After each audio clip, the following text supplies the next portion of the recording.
तो आज मेरा एग्ज़ाम था फर्स्ट शिफ्ट में एसएससी जीडी का। तो आज है डेट 7 एंड मैं आपको फर्स्ट शिफ्ट का एनालिसिस देने वाली हूँ एसएससी जीडी का। तो जल्दी जल्दी सारे सब्जेक्ट्स के बारे में एक बार देख लेते हैं। तो सबसे पहले हम बात करेंगे मैथ के बारे में। तो मैथ में सबसे पहले एक तो सिंप्लीफिकेशन का क्वेश्चन था। सिंप्लीफिकेशन का जैसे होता है ना प्लस माइनस बोर्ड मास से रिलेटेड, एक सवाल तो उसका था। एक सवाल तो प्रॉफिट एंड लॉस का। तो प्रॉफिट एंड लॉस का सवाल ऐसा नहीं था कि बिल्कुल इजी कि हमने प्रॉफिट देख लिया लॉस देख लिया, नहीं, टिपिकल सवाल था। उसमें इस तरीके से था कि हमने एक सामान को इस प्राइस में बेचा और इस प्राइस में बेचा, तो इसमें इतने लॉस का 16 टाइम होगा, 19 टाइम होगा, इस तरीके से था। मतलब टिपिकल सवाल था प्रॉफिट एंड लॉस का। टाइम एंड वर्क के सवाल था, वो सिंपल था कि ए प्लस बी ने इतने में करा, बी प्लस सी ने इतने में करा, टुगेदर कितना करेंगे, ठीक है। ट्रेन वाले सवाल थे, ट्रेन हर टाइम रिपीट कर ही रही है ट्रेन वाले सवाल। और ट्रेन वाले सवाल में सिंपल था, दो ट्रेन है क्रॉस कर रही है। एलसीएम एंड एचसीएफ की बात करें तो एलसीएम एचसीएफ में भी सिंपल था, हमारे प्रोडक्ट वाले फॉर्मूले में basic A into B equal to LCM into HCF, same simple सवाल था। उसमें एलसीएम एचसीएफ में ना हम जैसे मैं थोड़ी मतलब मेरे को हुआ नहीं था इतने अच्छे तरीके से, तो मैंने मल्टीपल वाला रूल लगा दिया था। इसमें देख लेते हैं ना कि एलसीएम है तो इसका यूनिट डिजिट वगैरह मल्टीपल से हो जाएगा, तो उससे सेम हो गया था। अलजेब्रा की एक थी, अलजेब्रा बेस पे एक सवाल था जैसे मेरे याद आ रहा है, एक ही था शायद। तो अलजेब्रा पे ए स्क्वायर माइनस बी स्क्वायर वाली एक तो सिंपल सवाल थे। अलजेब्रिक आइडेंटिटीज़ पे इतना कुछ टिपिकल नहीं था। परसेंटेज के सवाल थे, परसेंटेज के साथ 2 से 3 सवाल थे और वे भी सिंपल ही थे परसेंटेज के। एक सवाल था जो कह सकते हैं हम दिमाग घुमाने वाला, मतलब 1/3 टाइम 1/3 काम उसने इस दिन करा और जो बाकी बचा था उसका 2/3 इस दिन करा। मतलब मुझ पर आसानी से हुआ नहीं था वो, इस तरीके का सवाल था। और फिर लगा लगा के कुछ से कुछ अल्टीमेटली हो गया था अल्टीमेट में। फिर एक सवाल था हमारा टाइम एंड वर्क का, बता दिया मैंने। तो ये हमारे मैथ का रिव्यू था, ओवरऑल सारा ऐसा ही बता दिया, जो कुछ बचा होगा थोड़ा बहुत। फिर हम बात करते हैं रीजनिंग की। तो रीजनिंग में वही क्लॉक एंड कैलेंडर फेवरेट हो रहा है। कैलेंडर का सवाल भी सिंपल नहीं था, टिपिकल सवाल था। इस तरीके से था कि एक मंथ दे दिया और उसके पूरा बताओ कि इसमें फरवरी, हाँ मंथ था, उसमें डेज का इंटू करके बताना था कि कितने टाइम ये डे आ रहा है कितने टाइम ये डे आ रहा है, उन दोनों को इंटू करके बताओ, ठीक है।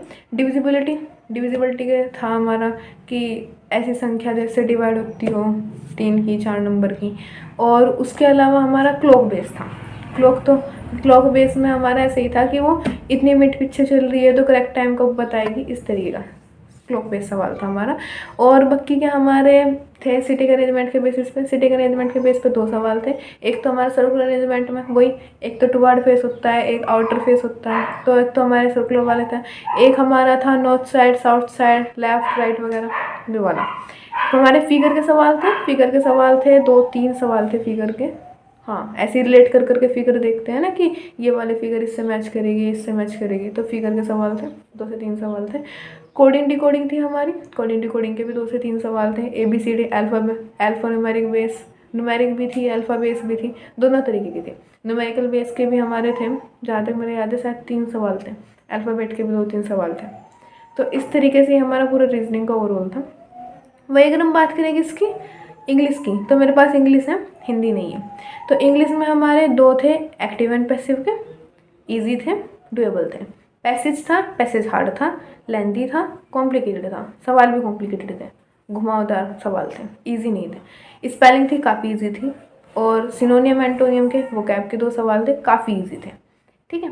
प्रीपोजिशन इजी नहीं थी, मतलब ये है कि आपने जनरली पढ़ी नहीं होगी, ऐसी प्रीपोजिशन थी, घुमाने वाली प्रीपोजिशन थी, समझ में नहीं आएगी इतनी जल्दी से। तो प्रीपोजिशन हार्ड लगी मुझे पर्सनली हार्ड लगी। उसके अलावा अगर हम बात करें तो हमारे S1 S2 थे, 2 थे S1 S2।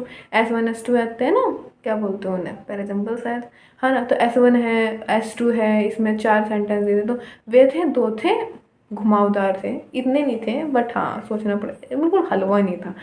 तो ये हमारा इंग्लिश का हो गया, मैथ का हो गया, रीजनिंग का। अब होगा GK GS। तो मैं GK GS तैयार करके नहीं गई थी, मैंने एक बार भी नहीं पढ़ा, तो इतना कुछ भारी था भी नहीं GK GS में। GK GS अगर किसी ने पढ़ी होगी तो उसके लिए फ्रूटफुल रहेगा काफ़ी, मुझे लगता है। तो बाकी बचा GK का रिव्यू। GK के रिव्यू में देखते हैं हम, हमारे डांस थे। तो डांस था, मतलब रिपीटेड डांस था, मतलब जो पहले आ चुके हैं वही रिपीट कर रहे हैं, वही डांस आ रहे हैं। तो वो डांस था, एक फिजिक्स का सवाल था, और जी एक हमारा क्रिकेट मैच के बेस पर था, ओडीआई इनिंग्स वगैरह ओवर्स वगैरह का बेस था। एक हमारी स्कीम थी अकबर के बेस पे था एक हमारा। और ज़्यादा जी के मैं तुक्के ही मार कर, तो मुझे ज़्यादा याद भी नहीं आ रहा।